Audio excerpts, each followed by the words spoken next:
Bismillahirrahmanirrahim. Assalamualaikum warahmatullahi wabarakatuh. Innal hamdalillah nahmaduhu ta'ala wa nasta'inuhu wa nastaghfiruh. Wa na'udzu billahi min shururi anfusina wa min sayyiati a'malina may yahdihillahu fala mudilla lahu wa may yudlil fala hadiya lahu. Asyhadu an la ilaha illallah wahdahu la syarika lahu وأشهد أن محمدا عبده ورسوله صلى الله عليه وعلى آله وصحبه والتابعين وتابع التابعين ومن تبعهم بإحسان إلى يوم الدين. أما بعد.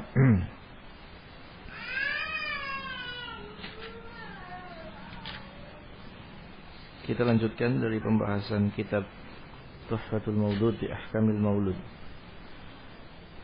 Nanti kita mungkin tidak terlalu lama.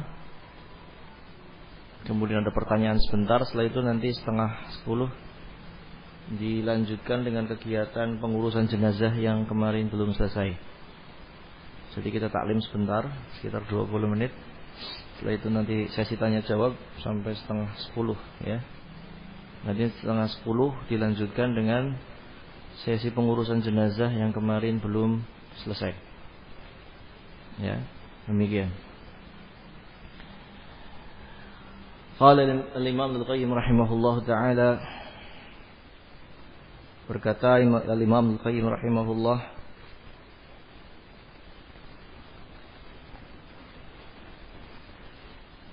rawahu Sya'bi, diriwayatkan oleh Sya'bi, ja'a rajulun min Juhainah ila Umar bin Khattab. Suatu ketika ada seorang dari Juhainah, suku Juhainah, datang kepada Umar bin Khattab radhiyallahu anhu. Faqal, dan kemudian beliau mengatakan, "Masmuka, siapa namamu?" Syihab. Syihab itu adalah lontaran api. Ya. Artinya, Ibnu Man, anak siapa? Ibnu Jamrah. Jamrah itu bara api. Jadi jilatan api, anaknya bara api. Ibnu Man, anak siapa? Ibnu Diram. Diram juga sama, ya, sebutan bagi nyala api. Qala mimman, dari mana? Minal hirqah. Hirqah adalah sesuatu yang bekas dibakar api.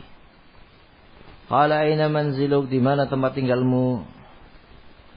Ya, biharatin nar. Tempat tinggalku, desaku namanya Haratinar. Haratinar itu artinya panasnya api. Jadi namanya Syihab, jilatan api. Bapaknya namanya Jamroh. Jamroh ya. Kalau Indonesia Bu Jamroh. Ya, kalau di Arab Jamroh itu ya, nama laki-laki. Ya, Jamroh artinya jamr, bara api. Ibnu Man, kakeknya namanya Diram. Diram juga nyala api.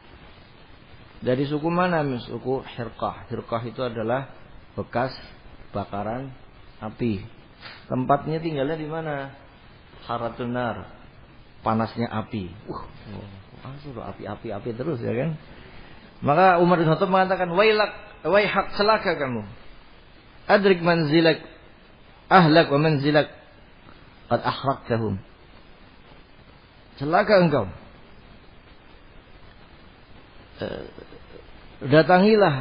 Segera datangilah keluargamu dan tempat tinggalmu. Faqad ahraqtahum, sungguh engkau telah membakar mereka. Faqala fata'um fa'alfahum qad ihtaraqa amatuhum. Maka ketika orang tadi pulang ke rumah, rupanya mendapati sebagian besar itu telah terbakar oleh api. Rumahnya, desanya, keluarganya terpanggang oleh api. Jadi nama itu adalah doa. Ya, nama adalah doa. Wa qad istashkala hadza man lam yafhamhu. Sebagian agak kurang paham ya terhadap masalah ini. Walaysa bihamdillah mushkilan, dan tidak ada masalah ya, segala puji hanya bagi Allah. Fa inna musabbabal asbab, karena Allah yang menciptakan sebab, ja'ala hadhil munasabat muqtadiyat li hadzal athar. Karena Allah yang menciptakan sebab menjadikan keterkaitan ini sebagai konsekuensi dari apa yang ditimbulkan tadi, yaitu doa. Ya. Istilahnya ada orang ngomong kena omongannya sendiri, karena omongannya sendiri adalah doa. Begitu. Wa ja'ala istima'aha ala hadzal wajhi al-khasi mujiban lah. Dan menjadikan berkumpulnya sekian nama ini atas sisi ini secara khusus akan mengkonsekuensikan terjadinya hal apa yang dia doakan. Ya. Wa akhiru iqtidaiha la atharuha ila an takallama bihi man daraba al-haqq ala lisanih.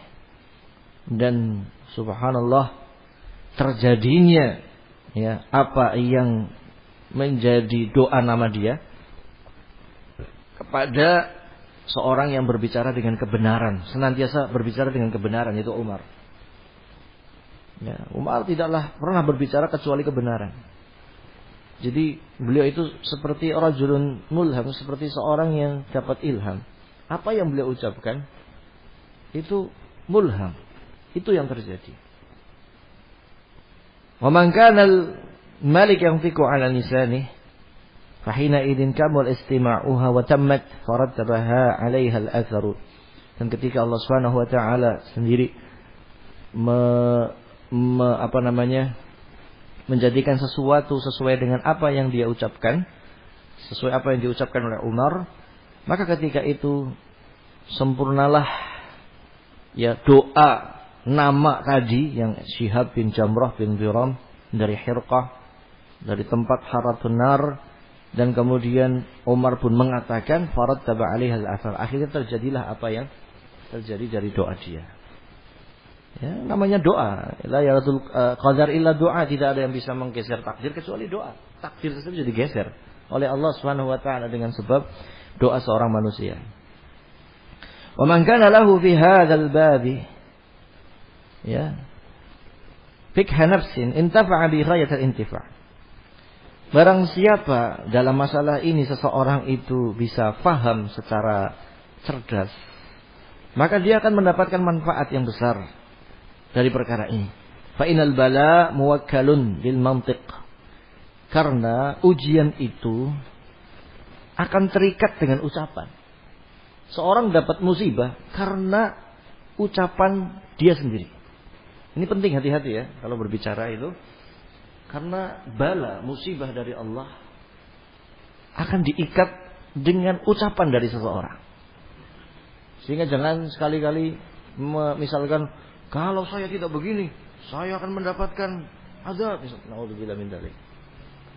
Atau kalau saya tidak melakukan ini, gelem busung. Karena orang Jawa kan, sung gelem busung misalnya. Kok busung kok gelem? Ya, akhirnya terjadi penyakit di perutnya. Ya, kalau busung dulu kan busung lapar ya maksudnya ya. Badannya kurus, perutnya jembling. Itu busung lapar. Adapun busung-busung modern ya penyakit-penyakit yang ada di perutnya lah ya. Nasallallahu alaihi wasallam. Oleh karena itu al-bala muwakkal bil mantiq. Musibah-musibah yang Allah turunkan itu terikat dengan ucapan-ucapan manusia itu sendiri. Ya, sehingga qala Abu Umar waqad qala Nabi sallallahu alaihi wasallam, Nabi sallallahu alaihi wasallam bersabda, al-bala muwakkalun bil qaul. Al-bala muwakkal bil qaul.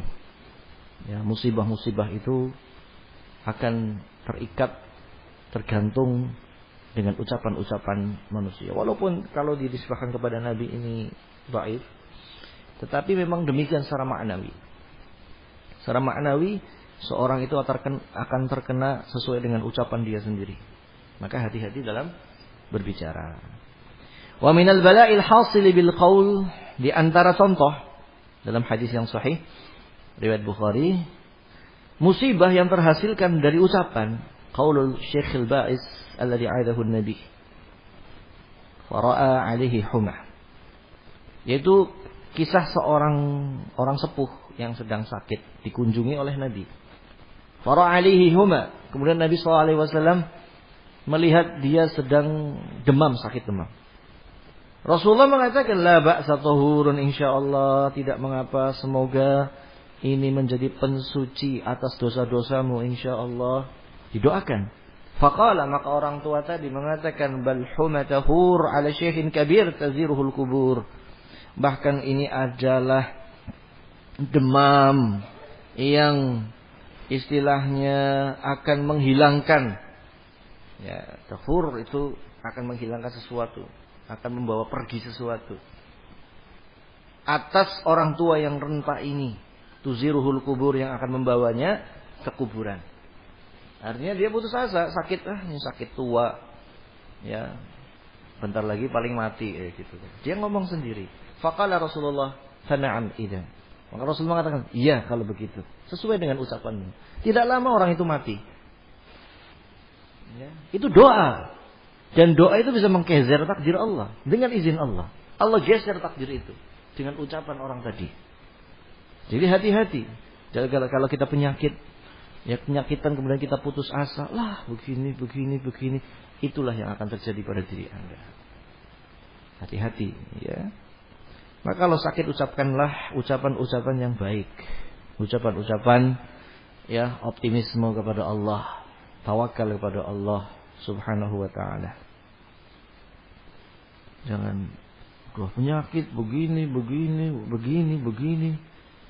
Ya subhanallah, terjadi apa yang dia keluhkan. Kalau kita mau mengeluh sebuah penyakit, keluhkan, ya, bukan keputusasaan, yaitu mengeluhkan sesuatu yang memang dibutuhkan.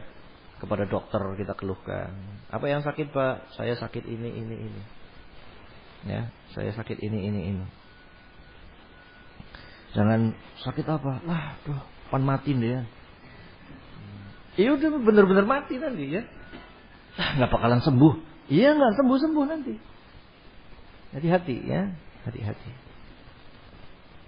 Ucapan-ucapan ini akan terkabulkan, ya. Yang mengatakan na'am idzan, kalau begitu ya, itu Rasulullah. Kalau misalkan kita mengatakan demikian aja, mengaminkan, bagaimana? Terjadilah apa yang diucapkan. Wa qad ra'ayna min hadza ibaran fina wa fi ghairina. Ya, kita melihat dalam hadis ini pelajaran bagi kita dan bagi yang lainnya. Alladzi ra'aynahu ka qitratin fil bahr. Yang kita lihat bagaikan tetesan di dalam sebuah lautan. Faqad qala al-mu'awwal syair, berkata oleh seorang penyair, syafil mu'awwal yawman naqlati an-nazar laital mu'ammal lam yakhluq lahu al-basar. Ya. Kurang lebih makna daripada syair ini, yang bisa menyembuhkan dari orang yang mengangankan adalah pandangan. Seandainya pandangan itu tidak terciptakan sebelumnya oleh penglihatan. Artinya apa? Seorang akan sembuh dengan ucapan dia. Dan ucapan itu terhasilkan karena dia melihatnya. Seorang yang sakit tidak akan sembuh sesuai dengan ucapannya. Sesuai dengan ucapannya. Dan hal tersebut disebabkan oleh pandangannya. Sehingga seandainya angan-angan ini tidak terciptakan karena pandangan-pandangan. Karena rupanya angan-angan ini yang bisa menyebabkan sesuatu itu terjadi atau tidak terjadinya dengan izin Allah Subhanahu wa taala. Falam yalbas an amiya, maka ketika dia mengatakan duhai seandainya, ya, karena dia mengatakan lagi sakit nih.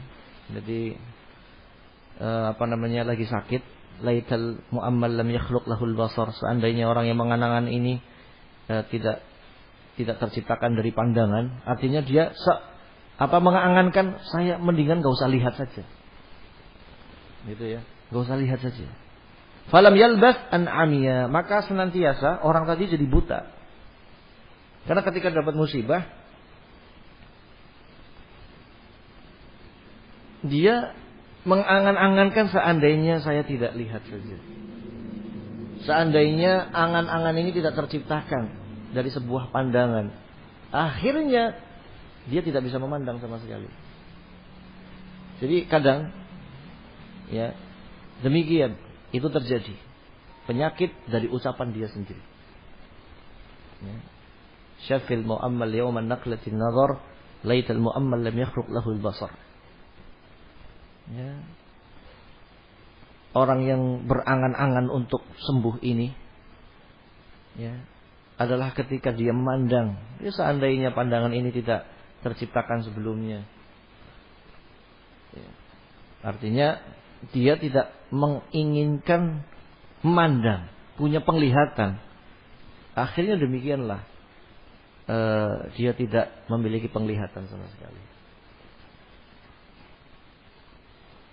Wa fi Jami' Ibn Wahb anna Rasulullah sallallahu alaihi wasallam utiya bi ghulam. So ketika Rasulullah sallallahu alaihi wasallam didatangkan seorang anak laki-laki, "Masamaitum hadza?" Rasul mengatakan, "Kalian kasih nama apa ini?" Anak qalu as-sa'ib. Ya. Sa'ib.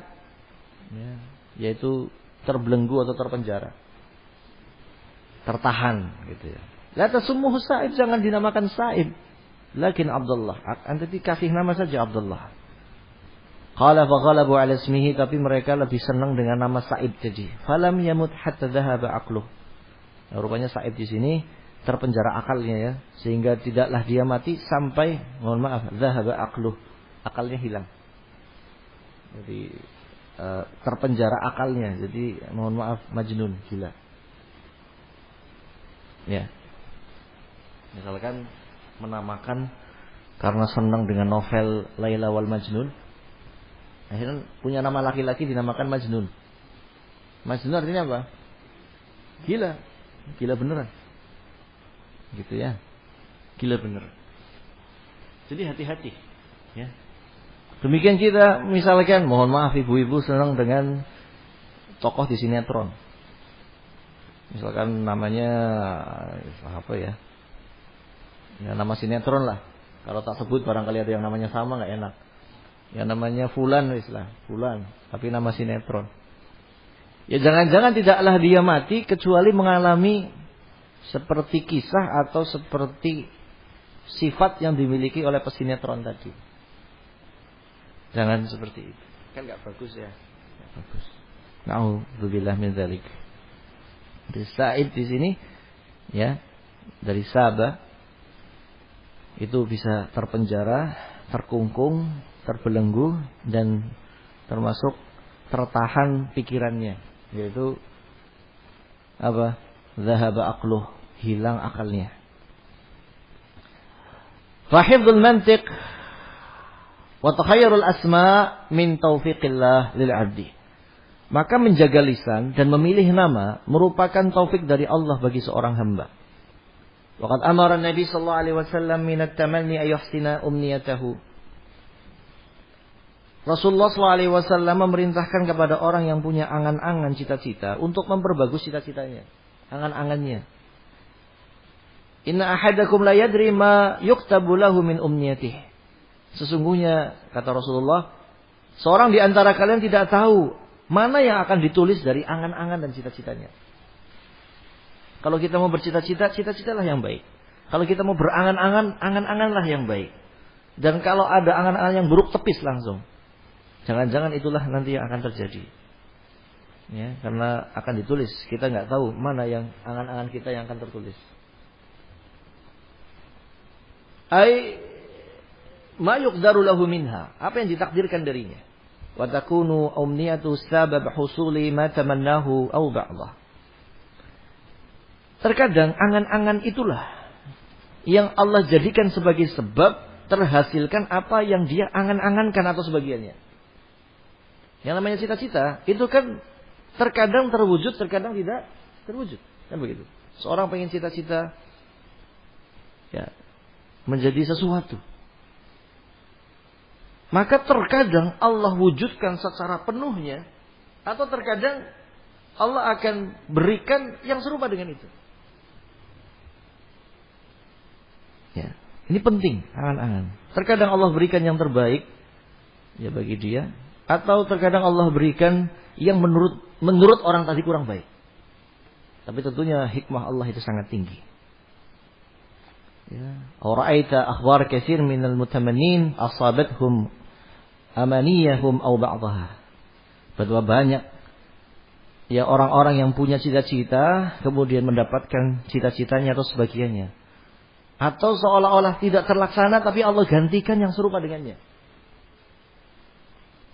Saya masih ingat dulu waktu kecil, namanya anak kecil ya. Namanya anak kecil ini, namanya cita-cita dulu waktu kecil. Kalau ditanya, mau jadi apa? Mau jadi tentara. Ya, mau jadi apa? Mau jadi tentara. Orang anak kecil kan senang begitu kan? Ya tentara itu kan kalau mau jadi perwira itu di mana? Di Magelang. Saya masih ingat di Magelang, di akademik militer. Dan dari SMP sudah dipersiapkan di kelas 2 SMP. Olahraga tiap hari, latihan fisik ini itu. Subhanallah, ketika persiapan sudah kelas 2 SMP, kelas 3 itu orang tua sakit. Jadi latihan itu berkurang. Kelas 2 SMA, ibu hamil, adik anak yang sekarang ini. Akhirnya sibuk, nggak pernah latihan tuh. Akhirnya ngaji salaf, ngaji rajin. Karena dapat ujian yang ngurusi ibu juga sakit, kemudian hamil, abi juga cari maisahnya jauh. Akhirnya anak sebagai anak laki-laki harus ngurusi ibu, ngurusi sampai lahir, sampai menghantarkan lahiran, sampai ngurusi bayi dan seterusnya. Sibuk. Akhirnya mungkin cita-cita dulu saya pengen sekolah di Magelang, kan begitu, pengen pendidikan di sana. Walaupun saat itu angan-angannya apa? Namanya cita-citanya pengen jadi tentara, gitu, perwira, gitu. Subhanallah kita mondok. Ya, ketika lulus SMA ada Doro Ustaz Afifuddin, masih ingat beliau masih sangat muda ketika itu, tentang mahiyatul ilm, pentingnya ilmu, wa fadlul ilm. Seketika itu tiba-tiba pengen mondok. Ketika pengen mondok, alhamdulillah dapat ditunjukkan pondok di Magelang sana, di Munjilat. Saya jalankan itu pondok terus bertahun 2005 sampai kurang lebih 2010. Ketika lulus, ibu itu nyampaikan kepada anak, dulu kan kamu cita-citanya pengen di Magelang ya. Nah itu sudah terwujud. Tapi beda. Dulu cita-citanya pengen apa? Pendidikan di Akmil, gitu ya, di Magelang. Sama-sama Magelang, itu Magelang kota. Dan terwujud apa? Pendidikan di Magelang, tapi bukan akademik militer, akademik agama. Pondok pesantren, tadribul duat, ya. Kalau itu tadribul askar, pendidikan militer, kalau itu tadribul duat, pendidikan dai. Sama-sama terwujud di Magelang. Dan Allah berikan yang lebih baik. Yang lebih baik. Bersyukur pada Allah. Dan ketika menuntut ilmu nggak ada cita-cita jadi ustadz. Nggak ada kepikiran mau jadi ustadz. Nanti pengen berangkat ke luar negeri, pulang-pulang jadi ustadz. Nggak ada kepikiran. Pokoknya ya nuntut ilmu aja. Polos saja. Seperti itu. Tapi demikianlah Allah Subhanahu wa taala terkadang kabulkan doa-doa kita. Yang kita penginnya dari arah ini, Allah datangkan dari arah yang lainnya yang ahsan min, yang lebih baik dari itu. Oleh karena itu, perbaguslah cita-cita kita. Perbaguslah angan-angan kita. Ya, seperti angan-angan bercita-cita anak kita menjadi anak-anak yang soleh, penghafal Quran, yang akan mengalirkan pahala bagi orang tuanya. Cita-citalah, karena cita-cita itu akan mengalirkan pahala dan bisa terwujud. Kalau tidak terwujud, kita sudah dapat pahalanya. Atau Allah gantikan yang lebih baik. Mungkin bukan anak kita, tapi cucu kita. Kan bisa saja. Atau mungkin anak kita nggak bisa, kebetulan jadi saudagar, jadi pedagang, bisa membiayai para penghafal Quran. Kan sama dapat pahalanya.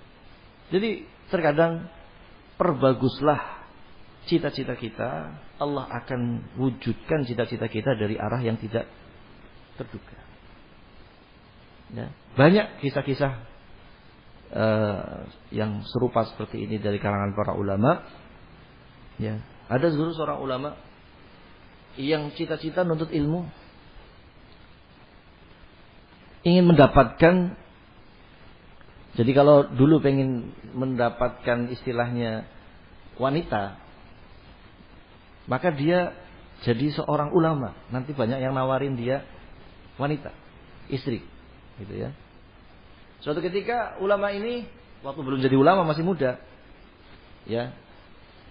Karena yang bisa mendapatkan wanita-wanita yang begitu biasanya bangsawan atau ulama. Maka beliau menuntut ilmu. Awalnya untuk apa? Linisa, untuk bisa menikahi wanita. Tapi karena banyaknya ilmu yang beliau dapatkan, harus ikhlas, harus ini, niat itu berubah.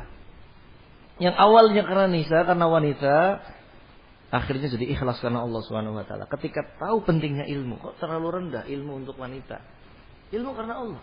Nah, ketika Allah Subhanahu wa taala sudah anugerahkan ikhlas pada dia jadi ulama, ya, maka berapa banyak orang yang menawarkan anaknya untuk dinikahkan dengannya.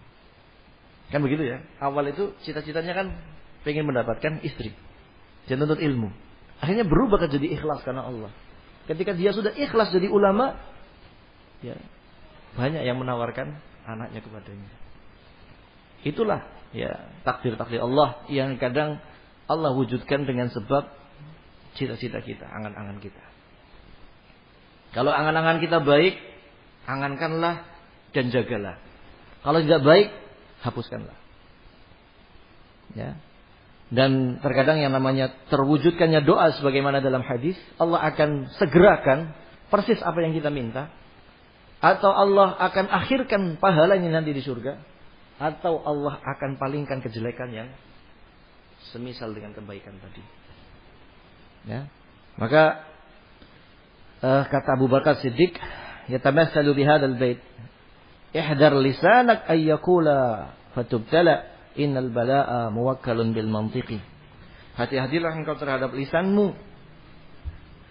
Jangan sampai engkau mengatakan sesuatu dan engkau diuji dengan perkataan itu. Dicoba dengan perkataan itu. Innal balaa muwakkalun bil mantiqi. Sesungguhnya musibah-musibah itu ya terikat tergantung dengan ucapan-ucapan manusia. Ya, dengan ucapan manusia. Ya. Inilah ma'asyiral muslimin rahimani wa rahimakumullah. Ya, pentingnya kita untuk mengatakan kata-kata yang baik, memberikan nama-nama yang baik dan berangan-angan yang baik. Ya. Terkadang Allah akan wujudkan cita-cita tersebut dari arah yang tidak terduga. Ya, tadi sudah anak satu ceritakan kisah anak pribadi, itu menjadi ibrah, ya, bukan kita apa istilah pamer gitu, bukan, tapi untuk ibrah bagi kita semuanya. Ya, kadang kita tidak tahu, ya, rencana Allah itu sangat luar biasa bagi kita, hikmah yang lebih besar. Ya, istilahnya sampai ibu itu mengatakan, ya dulu kamu pengen jadi tentara, sekarang jadi tentara Allah. Yaitu hikmahnya. Jika kita ya berangan-angan yang baik, bercita-cita yang baik dan menjalaninya dengan baik. Ya, hikmah daripada birrul walidain, hikmah daripada doa orang tua itu sangat penting bagi anak-anaknya. Karena yang namanya nama adalah doa. Jangan sekali-kali mengatakan apalah arti sebuah nama. Ya udah kalau kayak gitu nggak usah kasih nama aja. Mau dipanggil, wahai orang yang tidak punya nama, kesinilah. Wah, nggak manfaat sih nama katanya. Apalah arti dari sebuah nama? Nggak punya nama yang nggak ada orang. Ya. Mau menikah dengan siapa? Sama orang yang tidak bernama. Siapa? Ya.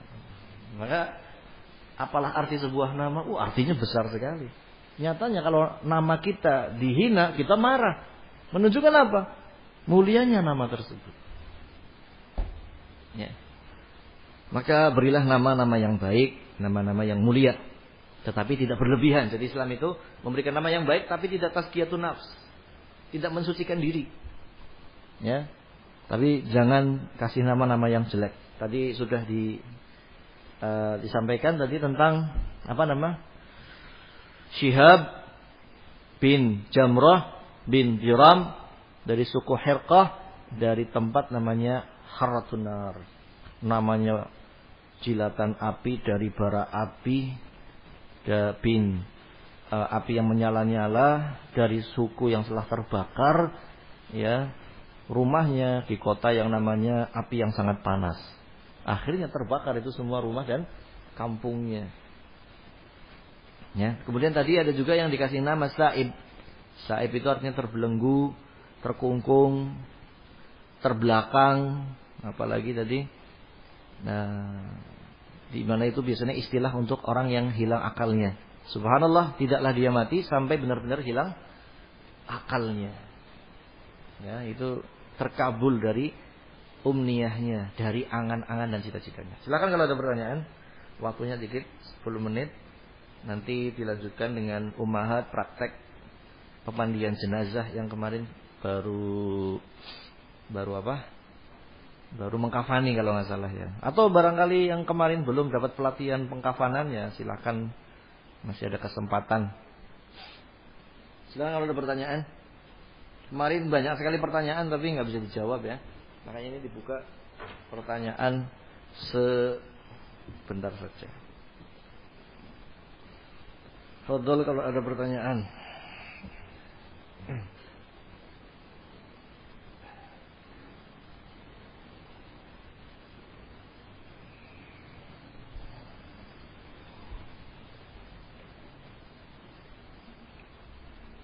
Saya lupa kemarin pertanyaan banyak sekali, jadi diingat-ingatnya lupa lah. Apa saja gitu lupa.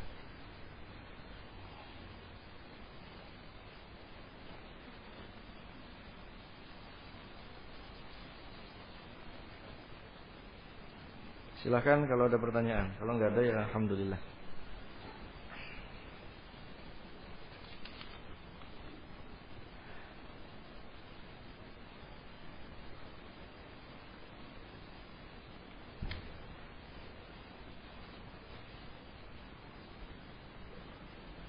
Wungon itu apa?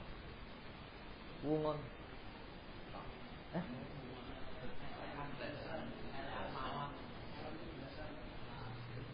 Namanya apa?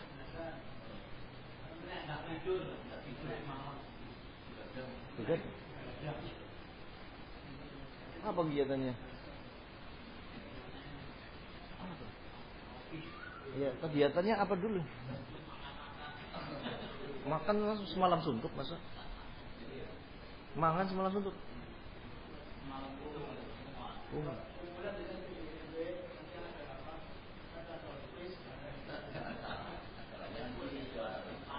Enggak, acaranya tuh apa gitu?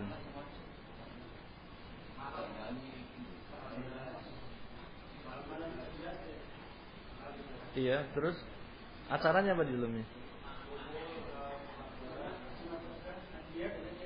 Dangdutan gitu? Enggak. Dangdutan apa-apa?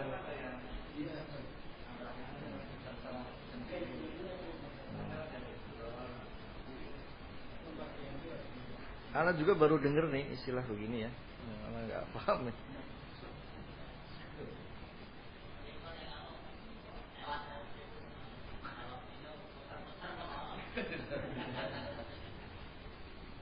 Nggak paham juga nih.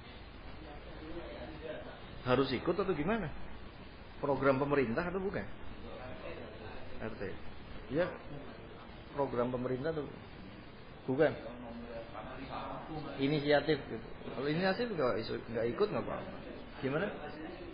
Resmi pakai undangan.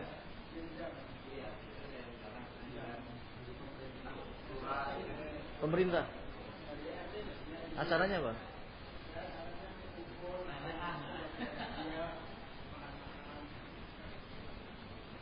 Nggak jelas maksudnya acaranya tuh apa gitu. Kalau diundang datang lewat, datang pergi sudah. Namanya diundang ya. Nah, adapun kegiatannya apa? Nah kan apa kegiatannya baca Quran semalam suntuk, apa sholat semalam suntuk, apa ngobrol semalam suntuk.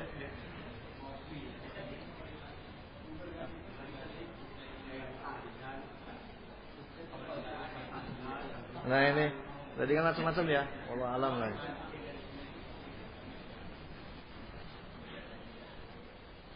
Ya.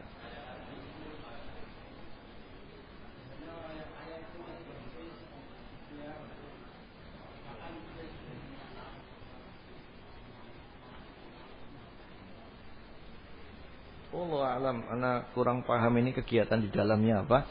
Ininya begini, kalau kita dapat undangan dari umara, ya undangan ini undangan umum ya, yaudah kita datengin saja. Setelah itu sudah datang ya sudah pulang lagi. Namanya memenuhi undangan dari waliul amr. Gitu. Undangan rapat, undangan apa gitu. Karena waliul amr ya kita ikutin saja. Setelah diundang datang kan sudah datang, absen pulang. Gitu. Adapun nanti kalau ada kegiatan yang maksudnya kayak dangdutan kayak apa ya sudah pulang. Jadi alasan nggak biasa. Ini terkait undangan-undangan terhadap dari waliul amr. Begitu. Syekh Utsaimin pernah diundang pada Yaumul Malaki, hari kerajaan. Dari kerajaannya, hari berdirinya kerajaan Saudi. Beliau datang. Datang beliau. Karena umara yang manggil. Terlepas kita pembahasan hukum ulang tahun ya. Tapi kalau umara nih yang panggil datang aja. Kan yang penting datang aja. Masalah kegiatan itu kalau memang ada kemungkarannya ya kita tidak ikuti seperti itu. Paham nggak? Syekh Utsaimin pernah dipanggil seperti itu, bahkan disuruh ceramah. Ya. Karena ini terkaitnya waliul amr.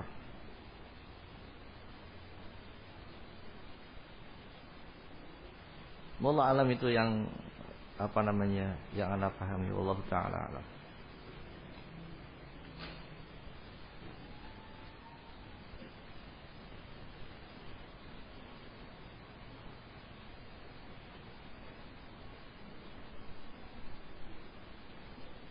Jadi dibedakan kalau terkait kita pembahasan hukum tentang ulang tahun, tetapi kita lihat dari sisi ini undangan dari waliul amr. Gitu saja. Tinggal dilihat nanti acaranya apa gitu. Seperti ada satu bab dalam Sahih Bukhari. Secara asalkan kita nggak boleh ngasih kepada penyair atau penyanyi. Tapi bolehnya kita memberi kepada mereka ittiqa asyarrih kalau kita khawatir mendapatkan gangguan atau kejelekannya. Ya. Maka sekedar ngasih selesai. Demikian pula kalau undangan, ya sekedar datang, kemudian lihat acaranya nggak sesuai, sudah, yang penting sudah datang saja.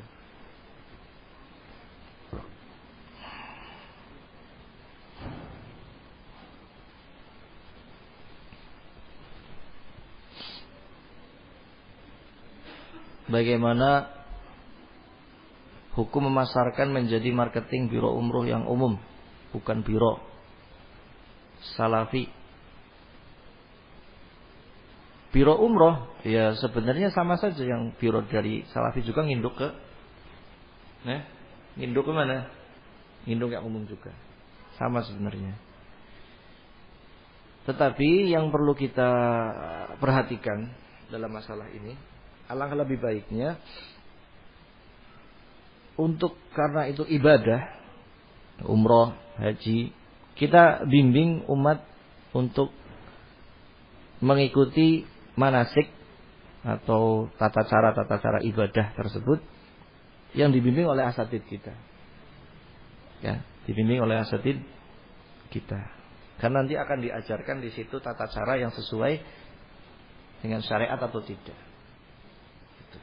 Ana tidak berani menjawab dilarang atau tidak, tetapi alangkah baiknya jika di biro-biro yang membimbing adalah asatid, ya, asatid ahlus sunnah. Dari sisi apa? Pembimbingnya. Adapun kalau biro-biro besarnya ya ujung-ujungnya kesana-sananya sama saja, ya kan? Kemudian yang kedua, bagaimana hukum menjadi reseller agen emas batangan. Ya, ini perlu dirinci lagi. Karena sekarang sistemnya macam-macam. Jadi perlu dirinci lagi pertanyaannya. Sistemnya itu agen gimana maksudnya? Ya.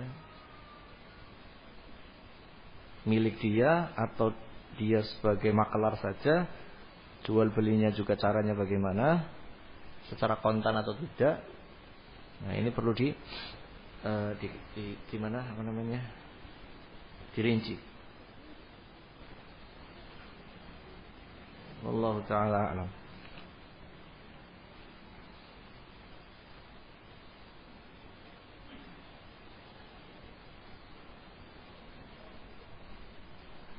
Ma'asyiral muslimin rahimani wa rahimakumullah. Hari kemerdekaan itu harus kita syukuri. Ya, tanpa kemerdekaan itu beberapa kewajiban kita sulit untuk dijalankan. Ya, kalau kita terjajah, kewajiban haji tidak sempurna, kewajiban beberapa ibadah tidak sempurna. Oleh karena itu kita wajib syukuri. Tapi perlu kita pahamkan bahwasanya memang dalam keadaan kita sepakat untuk mensyukuri kemerdekaan ini, maka kita harus memahamkan bahwasanya caranya mungkin berbeda-beda. Mungkin ada yang dengan caranya mengadakan perlombaan seperti itu. Adapun caranya kita mungkin agak berbeda. Dengan apa? Dengan mengingatkan nikmat ini untuk ibadah kepada Allah. Menggunakan nikmat keamanan, nikmat kemerdekaan untuk beribadah kepada Allah Subhanahu wa ta'ala. Apalah arti sebuah kemerdekaan kalau kita tidak gunakan untuk ibadah? Ya, tidak digunakan untuk ibadah. Maka wujud kita bersyukur atas kemerdekaan ini adalah dengan kita gunakan untuk beribadah kepada Allah. Ya, untuk berjuang di jalan Allah Subhanahu wa taala, sehingga Allah akan jaga kenikmatan-kenikmatan ini. Ya, Allah akan jaga kenikmatan ini. Demikian. Jadi kadang ada beberapa pihak yang seolah-olah kalau tidak meriahkan dengan caranya mereka, kemudian dianggap sebagai anti. Ya.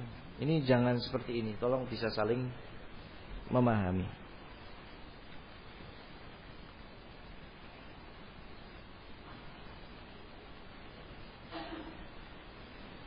Kadang kan ada, Salafi tidak mengibarkan bendera. Lo nggak lihat di tahfidz itu, benderanya banyak sekali. Karena pernah, ya, ada teman tanya, kalau kamu nggak mengibarkan bendera ya, ini teman SMA. Nah, kamu nggak tahu dulu, saya itu jadi paskibra 6 tahun. Nah, antum pernah jadi paskibra nggak? Nah, kayak gitu. Salah satunya. Artinya begini ya, ikhwan fillah azakumullah. Memang kadang tuduhan-tuduhan itu macam-macam, tapi kita sabar saja. Artinya ketika seseorang itu kemudian tidak melaksanakan, itu faktor dia tidak melaksanakan karena apa? Karena kalau memang karena agama, pendapat dia, maka harus kita memakluminya. Ya. Itu penting sekali perkara-perkara seperti itu. Apalagi perkara sensitif ya. Perkara sensitif seperti ini berhubungan dengan bangsa dan negara, ya kita ikutin saja kalau itu dari waliul amr. Selama pada zatnya itu tidak mengandung kemungkaran misalkan.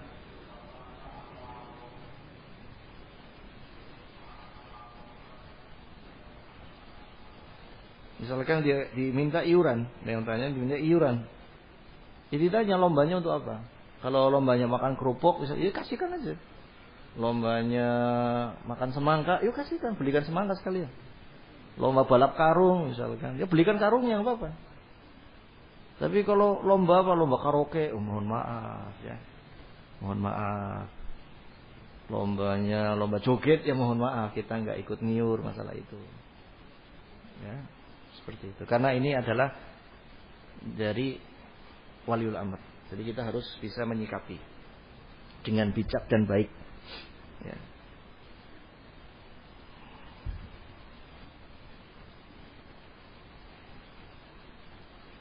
Apaan mau bertanya gimana kalau ada yang bersedekah untuk jenazah dengan kain mori? Bersedekah untuk jenazah dengan kain mori, maksudnya kain kafan itu ya? Maksudnya ngasih? Iya boleh-boleh saja, bagus-bagus saja. Tapi secara asalnya kewajiban itu pada harta peninggalan dia. Jadi mu'nu tajhiz ya, biaya pengkafanan, pemandian, pengkafanan sampai nanti menggali kuburnya itu dibebankan dari harta si mayit itu. Ya, dari harta si mayit.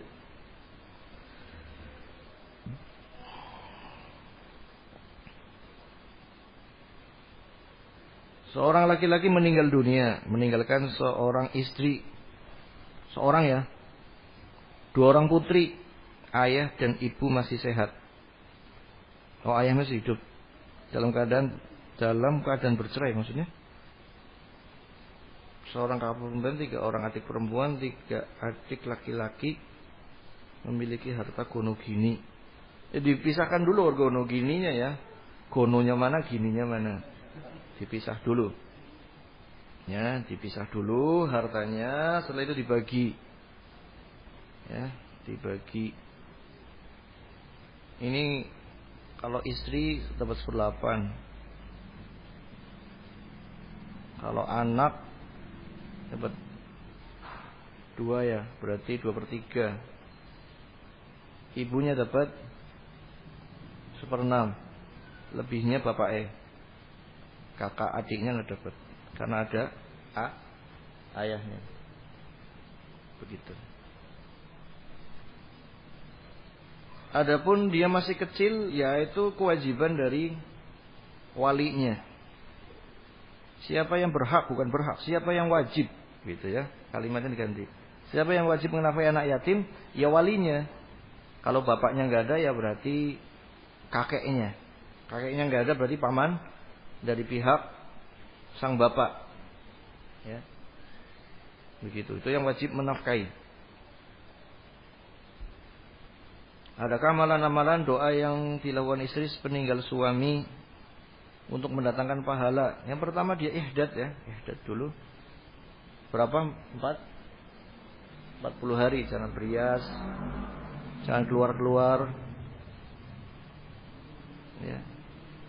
Adapun doa yang dilakukan istri sepeninggal suami supaya mendatangkan pahala, ya doakan ampunan. Allahumma warhamhu wa'afihi wa'fu anhu. Dan yang paling bermanfaat bagi suami, didik anak tersebut supaya jadi anak yang saleh dan salihah. Maka itu pahalanya mengalir kepada suami.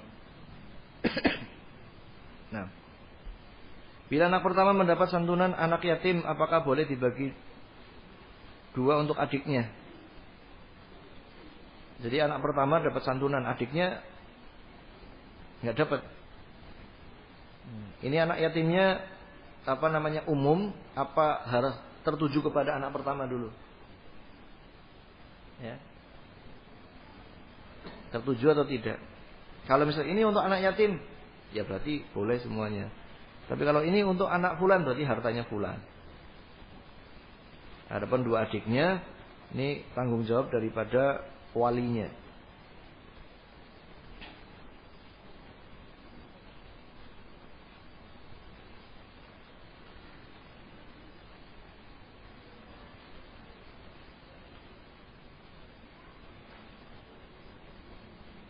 Apakah berdosa seorang yang ditugaskan untuk menjadi petugas kesehatan di acara sedekah laut?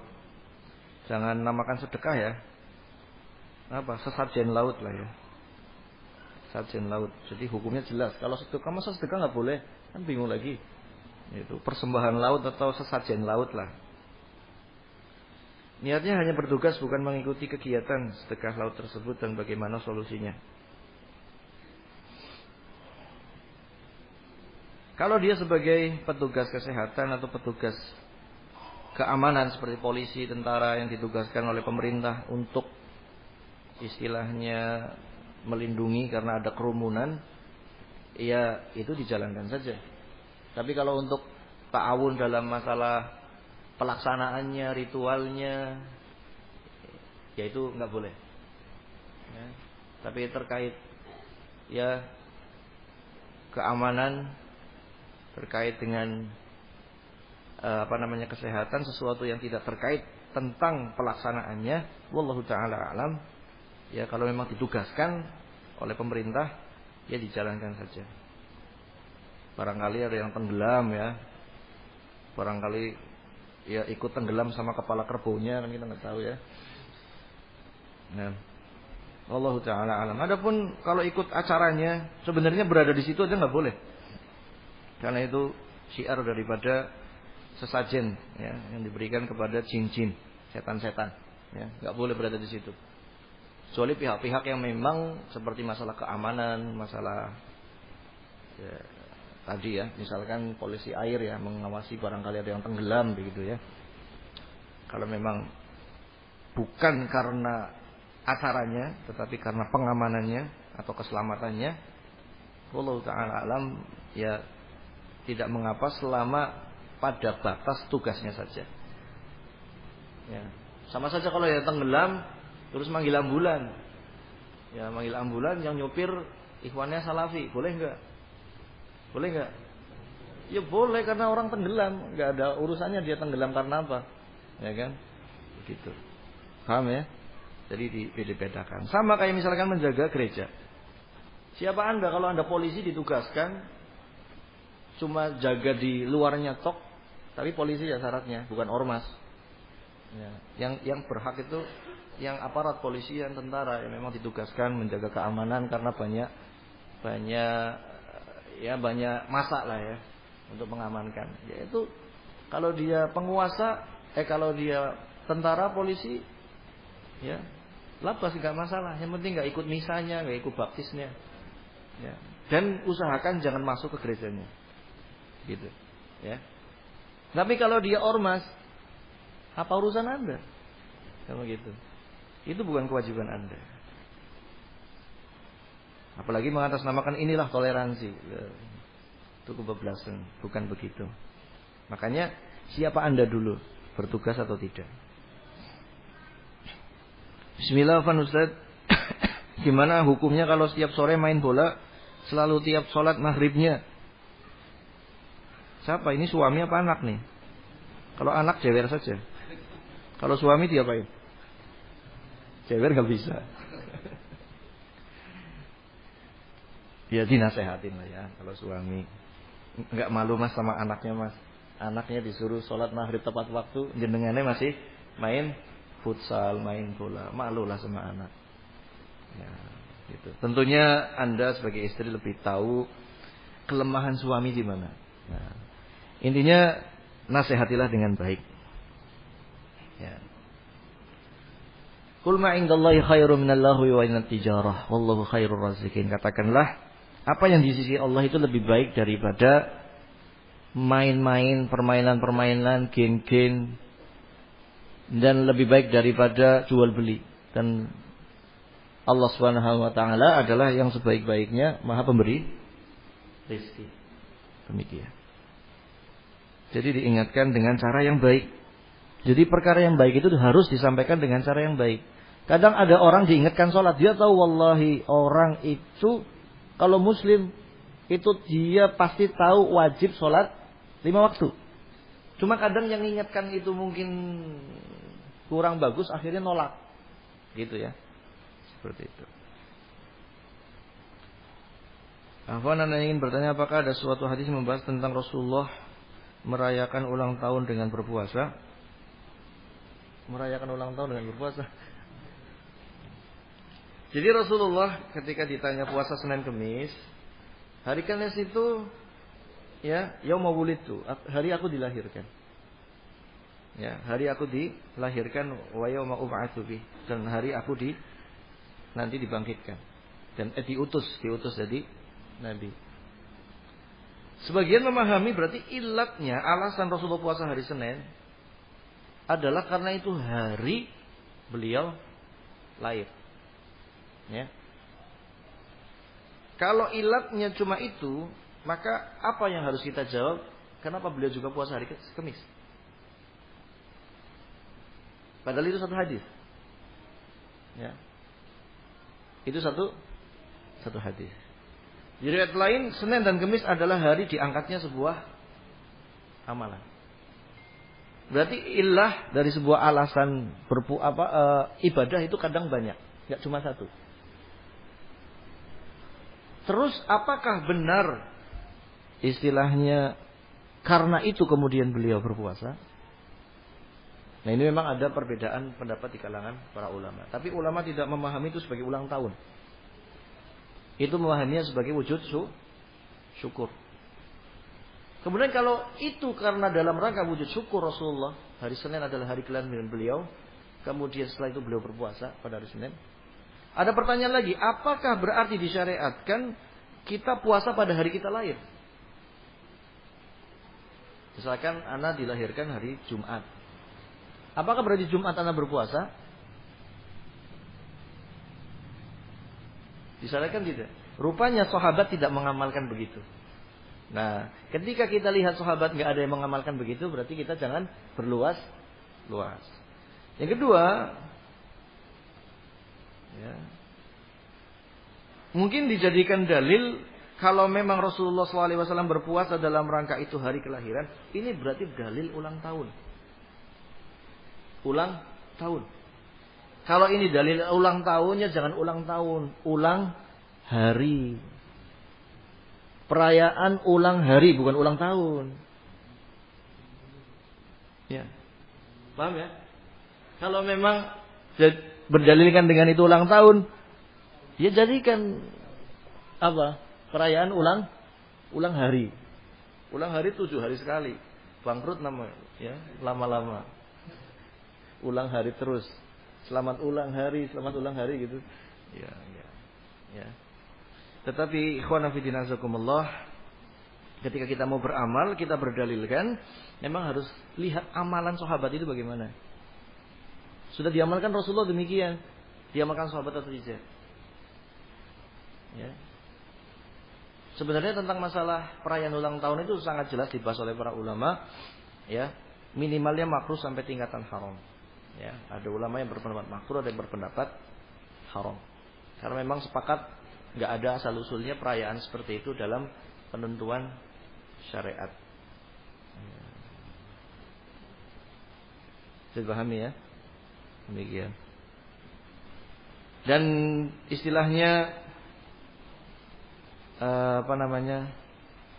adapun yang sensitif misalkan terkait tentang yang sekarang misalkan ya kita nggak usah terlalu dibahas, tinggal kita timbangannya jenis itu perayaannya apa, begitu ya, perlombaannya apa. Kalau perlombaannya nggak bagus ya, maksudnya kayak tadi joget-joget, terus apa lagi namanya karaoke, ya nggak usah kita ngiur.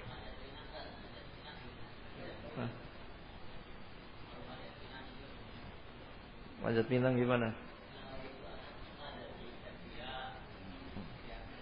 Nah, ini melebar kepada hukum nanti lomba. Lomba itu yang boleh ada hadiah itu apa saja? Itu kalau kita merinci, gitu ya.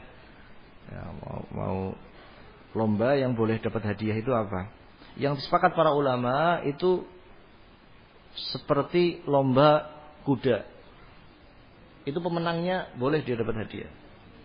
Lomba menembak, lomba renang, lomba bela diri, itu boleh. Atau yang ulama yang lain berpendapat lomba musabaqah Quran, hifdzul Quran, atau cerdas cermat, dapat hadiah. Tapi lomba-lomba selain itu, lomba-lomba yang cuma keringetan, misalkan lomba sepak bola, dia dapat hadiah. Boleh nggak seperti itu? Sebagian ulama menganggapnya tidak boleh. Karena kalau diperbolehkan, orang akan tersibukkan dengan itu. Dipahami ya? Fungsinya apa? Ya fungsinya senang-senang saja. Lomba senang-senang dapat keringat, selesai. Adapun yang diperlombakan yang dapat hadiah adalah yang memberikan manfaat pada jihad, pada ilmu. Dengan belajar bela diri, belajar pacu kuda, memanah, berenang, dapat hadiah sehingga orang akan semangat untuk menempuhnya. Ya, dengan adanya perlombaan baca Quran, lomba ngafal hadis, ada hadiah, orang semangat untuk menjalankannya. Itu tidak mengapa. Tapi kalau diperbolehkan pada hal-hal yang cuma keluar keringat saja, itu nanti akan berlebihan. Ya, ini mohon maaf, misalkan bola. Orang bisa luar biasa. Karena apa? Jadi pemain bola, uangnya banyak sekali. Kan begitu. Jadi ini akhirnya jadi berlebihan. Begitu. Ya, karena kita membahas dari sisi fikih. Artinya yang sepakat kayak lomba-lomba yang menghantarkan kepada jihad, kepada ilmu, ya, yang jelas bermanfaat. Tapi kalau lomba sekedar senang-senang, sekedar keluar keringat, menyalurkan hobi yang tidak terkait langsung kepada jihad dan juga ilmu, maka silahkan, tapi untuk hadiahnya ini ulama itu melarangnya. Kenapa? Nanti orang akan berlebih-lebihan dalam hal seperti itu. Wallahu ta'ala a'lam. Kalau ada yang membolehkan, tanya saja apa dalilnya, gitu saja ya, jangan tanya saya. Ya, demikian. Sudah wis, nanti ada pertanyaan lomba makan kerupuk lagi, repot nanti ya. Artinya lomba, semua permainan itu secara asalnya boleh-boleh saja. Boleh lomba makan kerupuk, lomba balap karung, lomba ya apalagi itu istilahnya lomba-lomba. Tapi terkait hadiah memang ulama ada pembahasan. Ya, ada pembahasan. Bisa pahamin ya? Wallahu ta'ala a'lam bishawab. Mungkin cukup ya, mohon maaf tadi waktunya berlebih. Silahkan untuk yang masih punya waktu untuk melanjutkan pelatihan mengkafani, memandikan. Ya, alafu minkum tadi karena pertanyaannya banyak sekali, ini aja banyak yang tidak kita jawab. Jadi wallahu ta'ala a'lam bishawab. Subhanakallahumma rabbana bihamdik, asyhadu an la ilaha illa anta, astaghfiruka wa atubu ilaik. Assalamualaikum warahmatullahi wabarakatuh.